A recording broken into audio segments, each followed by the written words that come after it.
जय श्री कृष्ण। आप सभी को आषाढ़ मास के 8वें दिन की ढेरों शुभकामनाएं। प्रिय भक्तों, पिछले अध्याय में आपने सुना कि किस प्रकार भगवान शिव की कृपा से गरुड़ का अभिमान दूर हुआ और गौतमी गंगा में स्नान करके उन्हें पुनः दिव्य शक्ति प्राप्त हुई।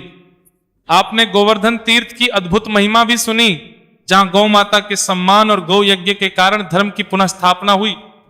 लेकिन देवर्षि नारद के मन में अभी भी अनेक प्रश्न शेष थे। वे जानना चाहते थे कि गौतमी गंगा के तट पर स्थित अन्य दिव्य तीर्थों की महिमा क्या है और उनमें कौन कौन से अद्भुत रहस्य छिपे हुए हैं। इसी जिज्ञासा के साथ अब आरंभ होता है आषाढ़ मास महात्म्य का 8वां अध्याय। देवर्षि नारद ने हाथ जोड़कर श्री ब्रह्मा जी से कहा, हे पितामह, आपके श्रीमुख से गौतमी गंगा के पवित्र तीर्थों की महिमा सुनकर मेरा मन तृप्त नहीं हो रहा। कृपा करके अब अन्य तीर्थों का भी विस्तार से वर्णन कीजिए, ताकि समस्त प्राणी उनका महात्म्य जानकर अपने जीवन को सफल बना सकें। श्री ब्रह्मा जी मुस्कुराए और बोले, हे नारद, अब मैं तुम्हें एक ऐसे तीर्थ की कथा सुनाने जा रहा हूं जिसका नाम सुनते ही मनुष्य के जन्म जन्मांतर के पाप नष्ट हो जाते हैं। यह तीर्थ तीनों लोकों में श्वेत तीर्थ के नाम से विख्यात है। इसकी महिमा इतनी महान है कि स्वयं मृत्यु भी यहां भगवान शिव के भक्त पर अपना अधिकार नहीं चला सकी। इतना कहकर ब्रह्मा जी ने प्राचीन काल की एक अद्भुत कथा सुनानी आरंभ की। बहुत समय पहले गौतमी गंगा के पवित्र तट पर श्वेत नाम के एक महान ब्राह्मण निवास करते थे। वे महर्षि गौतम के परम मित्र थे। उनका जीवन अत्यंत सरल, सात्विक और धर्ममय था। उनके घर से कोई भी अतिथि कभी भूखा नहीं लौटता था। जो भी द्वार पर आता, श्वेत ब्राह्मण उसे भगवान का स्वरूप मानकर आदर सहित भोजन कराते, जल पिलाते और प्रेम पूर्वक विदा करते। किंतु उनके जीवन का सबसे बड़ा आधार था भगवान शिव की अखंड भक्ति। सुबह से लेकर रात्रि तक उनका मन, वाणी और कर्म केवल भगवान सदाशिव की आराधना में लगे रहते। वे प्रतिदिन शिवलिंग का अभिषेक करते, बिल्वपत्र अर्पित करते, पंचाक्षरी मंत्र नमः शिवाय का जप करते और घंटों ध्यान में लीन रहते।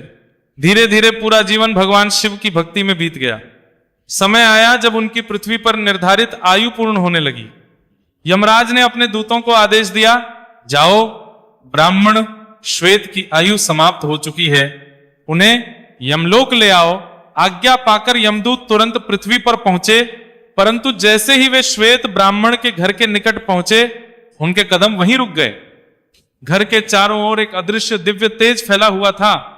वह तेज इतना प्रचंड था कि यमदूत भीतर प्रवेश करने का साहस ही नहीं कर सके। वे केवल बाहर खड़े रह गए। भीतर श्वेत ब्राह्मण पूर्ण श्रद्धा से भगवान शिव की पूजा में लीन थे। उन्हें इस बात का तनिक भी ज्ञान नहीं था कि मृत्यु उनके द्वार तक आ पहुंची है। काफी समय बीत गया, यमदूत वापस भी नहीं लौटे। उधर यमलोक में चित्रगुप्त ने आश्चर्य से कहा, प्रभु, श्वेत की आयु तो समाप्त हो चुकी है, अभी तक उन्हें यहां पहुंचना चाहिए था, दूत भी लौटकर नहीं आए। ये कैसी विचित्र बात है। यह सुनकर स्वयं मृत्यु देव क्रोधित हो उठे। उन्होंने कहा, यदि दूत असफल हो गए हैं तो अब मैं स्वयं जाकर उसे लेकर आता हूं। हाथ में अपना भयानक पाश लेकर मृत्युदेव गौतमी गंगा के तट पर स्थित श्वेत ब्राह्मण के आश्रम पहुंचे। उन्होंने देखा कि यमदूत भयभीत होकर द्वार के बाहर खड़े हैं। मृत्यु ने कठोर स्वर में पूछा, तुम लोग बाहर क्यों खड़े हो? भीतर जाकर श्वेत को लेकर क्यों नहीं आते? यमदूत कांपते हुए बोले, प्रभु, यह कोई साधारण मनुष्य नहीं है, यह भगवान शिव का परम भक्त है। उसके घर के चारों ओर स्वयं महादेव की कृपा का दिव्य कवच है। हम उसकी ओर दृष्टि उठाने का साहस भी नहीं कर पा रहे। मृत्यु ने गर्व से कहा, मैं स्वयं मृत्यु हूं, संसार का कोई भी प्राणी मेरे बंधन से बच नहीं सकता। इतना कहकर वे निर्भय होकर घर के भीतर प्रवेश कर गए। अंदर श्वेत ब्राह्मण ध्यान मग्न होकर शिवलिंग का अभिषेक कर रहे थे। उन्हें मृत्यु के आने का कोई आभास नहीं था। उसी समय भगवान शिव के परम गणकाल भैरव वहां उपस्थित थे। उन्होंने मृत्यु को देखते गंभीर स्वर में पूछा, मृत्यु, यहां किस उद्देश्य से आए हो? मृत्यु ने उत्तर दिया, श्वेत की आयु पूर्ण हो चुकी है, मैं इन्हें अपने साथ ले जाने आया हूं। काल भैरव ने दृढ़ स्वर में कहा, जब तक ये महादेव की शरण में है तब तक तुम इन्हें स्पर्श भी नहीं कर सकते, लौट जाओ। किंतु मृत्यु ने उनकी बात अनसुनी कर दी। उन्होंने अपना पाश उठाया और श्वेत ब्राह्मण की ओर फेंक दिया। बस यही वह एक क्षण था जिसने तीनों लोगों को आश्चर्य में डाल दिया। भगवान शिव के भक्त की रक्षा के लिए काल भैरव का क्रोध प्रज्वलित हो उठा। उन्होंने भगवान शिव द्वारा प्रदत्त दिव्य दंड उठाया और पूरी शक्ति से मृत्यु पर प्रहार कर दिया। वह प्रहार इतना भयंकर था कि मृत्युदेव वहीं भूमि पर गिर पड़े, उनके हाथ से पाश छूट गया, क्षण भर में मृत्यु का शरीर निश्चेष्ट हो गया। यमदूत यह दृश्य देखकर भय से कांप उठे। उन्होंने कभी कल्पना भी नहीं की थी कि स्वयं मृत्युदेव का भी अंत हो सकता है। वे घबराकर तुरंत वहां से भागे और सीधे यमराज के पास पहुंचे। कांपती हुई वाणी में उन्होंने कहा, महाराज, अनर्थ हो गया। भगवान शिव के गण काल भैरव ने मृत्युदेव का वध कर दिया है। वे स्वयं भूमि पर गिरे पड़े हैं। यह समाचार सुनते ही यमराज का क्रोध 7वें आसमान पर पहुंच गया। उन्होंने तुरंत चित्रगुप्त, महिषवाहन, यमदंड, भूत, प्रेत, वेताल और अपनी विशाल सेना को युद्ध के लिए तैयार होने का आदेश दिया। क्षण भर में यमराज अपनी समस्त सेना के साथ गौतमी गंगा के तट की ओर प्रस्थान कर गए और उधर भगवान शिव के समस्त गण भी अपने भक्त की रक्षा के लिए युद्ध भूमि में डट चुके थे।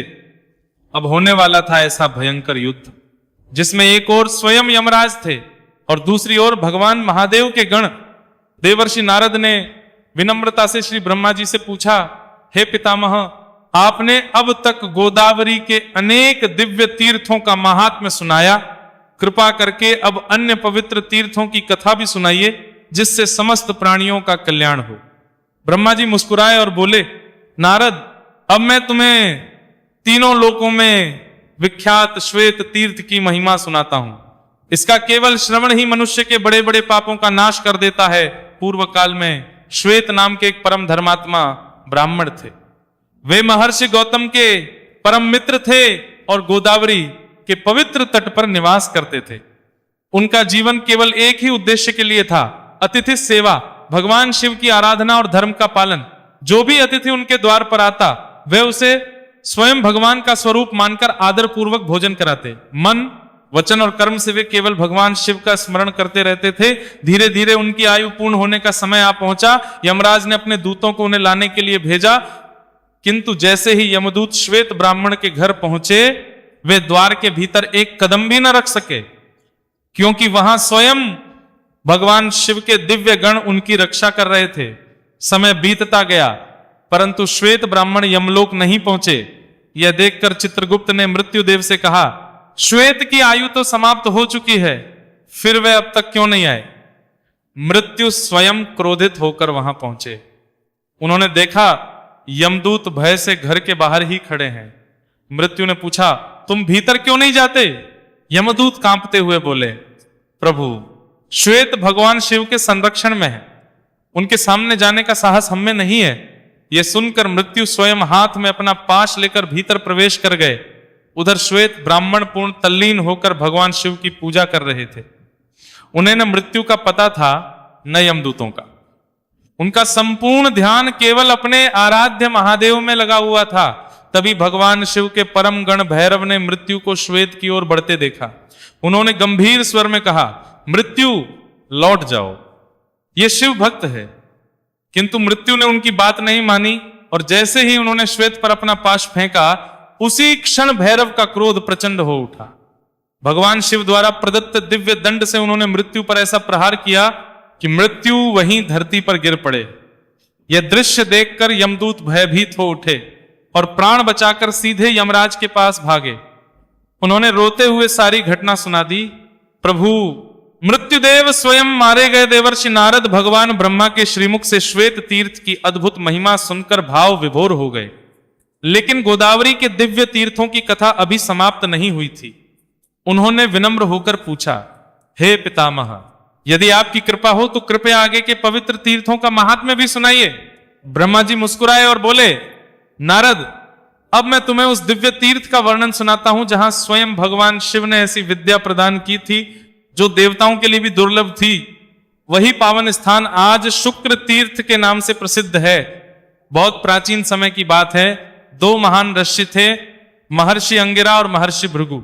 दोनों परम तपस्वी, वेदों के ज्ञाता और धर्म के आधार माने जाते थे। महर्षि अंगिरा के पुत्र थे जीव और महर्षि भृगु के पुत्र थे कवि, जिन्हें आगे चलकर संसार शुक्राचार्य के नाम से जानने लगा। जब दोनों बालकों का यज्ञोपवीत संस्कार संपन्न हुआ तब दोनों ऋषियों ने विचार किया, क्यों न दोनों बालकों को एक ही गुरु के पास शिक्षा दी जाए। महर्षि अंगिरा ने कहा, मैं दोनों को अपने पुत्र के समान शिक्षा दूंगा। महर्षि भृगु ने प्रसन्न होकर अपने पुत्र कवि को अंगिरा के आश्रम में भेज दिया। समय बीतता गया, दोनों बालक वेद और शास्त्रों का अध्ययन करने लगे। लेकिन धीरे धीरे कवि ने एक बात अनुभव की, गुरु अंगिरा अपने पुत्र जीव को अधिक स्नेह और उत्तम शिक्षा देते थे, जबकि कवि के साथ वैसा व्यवहार नहीं होता था। कई दिनों तक उन्होंने मौन रहकर सब सहन किया, परंतु एक दिन उन्होंने विनम्रता से कहा, गुरुदेव, गुरु के लिए पुत्र और शिष्य समान होते हैं, किंतु मैं देख रहा हूं कि आप मुझे समान दृष्टि से नहीं पढ़ाते। जहां पक्षपात हो वहां विद्या पूर्ण नहीं होती। इसलिए मुझे आज्ञा दीजिए कि मैं किसी ऐसे गुरु की खोज करूं जो सबको समान भाव से ज्ञान प्रदान करे। गुरु अंगिरा मौन रहे, उन्होंने कवि को जाने की अनुमति दे दी। अब युवा कवि अकेले निकल पड़े।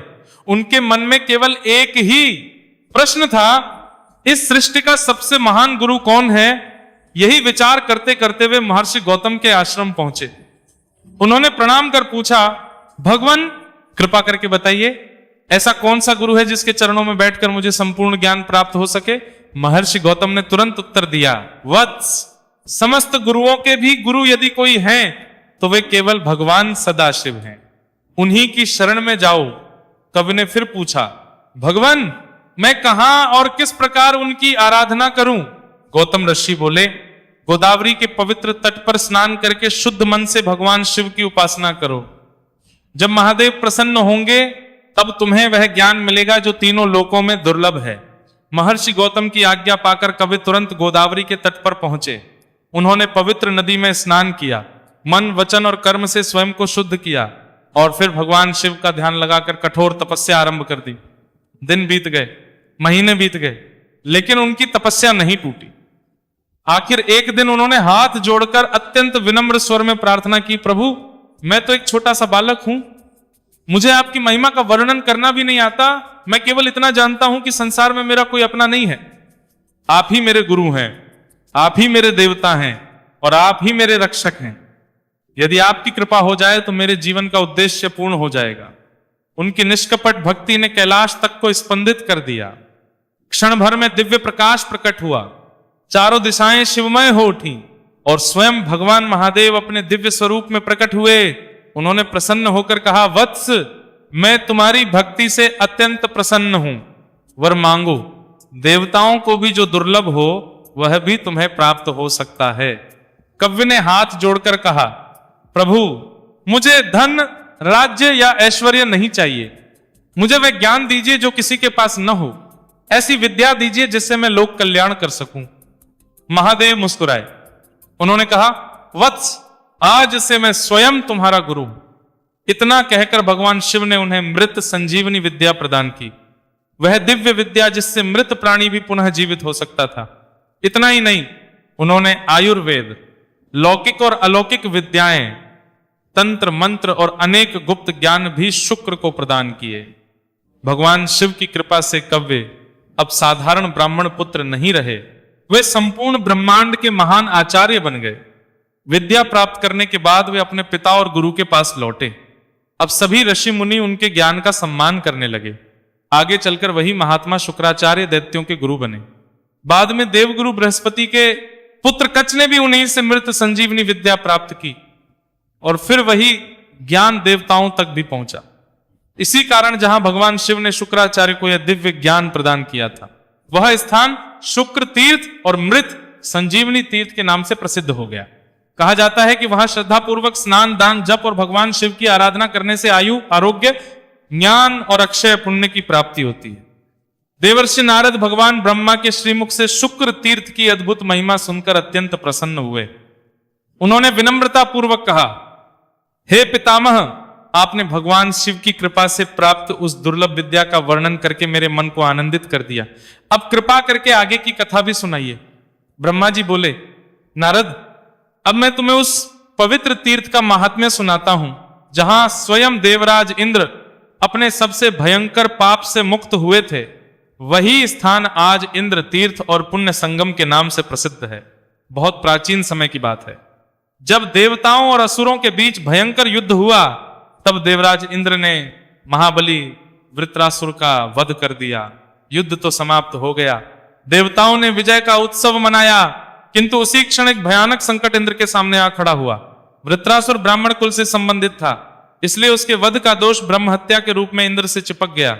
वह पाप एक विकराल स्त्री का रूप धारण करके इंद्र का पीछा करने लगा। इंद्र का जहां जहां भागते ब्रह्म हत्या उनके पीछे पीछे पहुंच जाती। स्वर्ग में भी उन्हें शांति नहीं मिली, पृथ्वी पर भी कहीं आश्रय नहीं मिला। अंततः भयभीत होकर देवराज इंद्र एक विशाल सरोवर में पहुंचे। उन्होंने कमल की एक नाल के भीतर स्वयं को अत्यंत सूक्ष्म रूप में छिपा लिया। वहां वे हजारों वर्षों तक अदृश्य होकर पड़े रहे, लेकिन ब्रह्महत्या भी उस सरोवर के तट पर बैठी उनकी प्रतीक्षा करती रही। उसने इंद्र का पीछा नहीं छोड़ा। इधर स्वर्गलोक इंद्र के बिना सूना हो गया, देवताओं के सभी कार्य रुक गए। तब सभी देवता, महर्षि, ब्रह्मा जी और अनेक ऋषि एकत्र हुए। सबने विचार किया अब इंद्र का उद्धार कैसे होगा। तब निर्णय हुआ गोदावरी ही ऐसा दिव्य तीर्थ है जहां स्नान करने से महापाप भी नष्ट हो जाते हैं, वहीं इंद्र का अभिषेक किया जाए। सबसे पहले इंद्र को नर्मदा के तट पर ले जाया गया। वहां उनके पापों का प्रथम शोधन हुआ। कहा जाता है कि उसी कारण उस प्रदेश का नाम मालव पड़ा, लेकिन अभी पूर्ण शुद्धि शेष थी। इसके बाद सभी देवता, महर्षि वशिष्ठ, महर्षि गौतम, महर्षि अगस्त्य, महर्षि अत्रि, महर्षि कश्यप और स्वयं ब्रह्मा जी सब मिलकर इंद्र को लेकर गौतमी गंगा अर्थात पवित्र गोदावरी के तट पर पहुंचे। वहां विधि विधान से गोदावरी के जल द्वारा इंद्र का अभिषेक किया गया। देवताओं ने वैदिक मंत्रों का उच्चारण किया, देवताओं ने पुष्प वर्षा की और ब्रह्मा जी ने अपने कमंडल के जल से भी इंद्र का अभिषेक किया। जैसे ही गोदावरी का पवित्र जल इंद्र के शरीर पर पड़ा, वैसे ही ब्रह्म हत्या का दोष समाप्त हो गया। इंद्र पुनः शुद्ध हो गए, उनका तेज पहले से भी अधिक बढ़ गया। उसी समय वहां दो दिव्य धाराएं प्रकट हुई, एक का नाम पड़ा पुण्या और दूसरी का नाम पड़ा सिकता। दोनों आगे चलकर गोदावरी में मिल गईं। जहां इनका संगम हुआ वह स्थान पुण्य संगम कहलाया, और जहां इंद्र का पाप नष्ट हुआ वह स्थान इंद्र तीर्थ के नाम से विख्यात हो गया। ब्रह्मा जी बोले, नारद, उस पवित्र स्थान पर 7000 दिव्य तीर्थ निवास करते हैं। वहां श्रद्धा से किया गया स्नान, दान, जप और तर्पण अक्षय पुण्य प्रदान करता है। जो मनुष्य वहां सच्चे मन से भगवान का स्मरण करता है, उसके पाप धीरे धीरे नष्ट होने लगते हैं। और जो इस पवित्र उपाख्यान का श्रद्धा पूर्वक श्रवण या पाठ करता है, वह मन, वचन और कर्म से किए गए अनेक पापों से मुक्त हो जाता है। इतना कहकर भगवान ब्रह्मा मौन हो गए। देवर्षि नारद के हृदय में गोदावरी के प्रति श्रद्धा और भी बढ़ गई। उन्होंने हाथ जोड़कर प्रणाम किया और कहा, धन्य है भगवती गोदावरी और धन्य है वे सभी तीर्थ जो जीवों का उद्धार करते हैं। इसी के साथ आषाढ़ मास महात्म्य के 8वें अध्याय की यह दिव्य कथा पूर्ण होती है। यदि आपने श्रद्धा पूर्वक इस कथा का श्रवण किया है तो भगवान शिव, भगवान विष्णु और मां गोदावरी की कृपा आप और आपके परिवार पर सदैव बनी रहे। यदि यह कथा आपको पसंद आई हो तो इसे अधिक से अधिक भक्तों तक अवश्य पहुंचाइएगा। यदि आपको आज की कथा पसंद आई हो तो इसे अपने परिवार और मित्रों के साथ अवश्य साझा करें, ताकि अधिक से अधिक लोग इस पुण्य के भागी बन सकें। भगवान नारायण सब पर कृपा करें। हरे कृष्ण।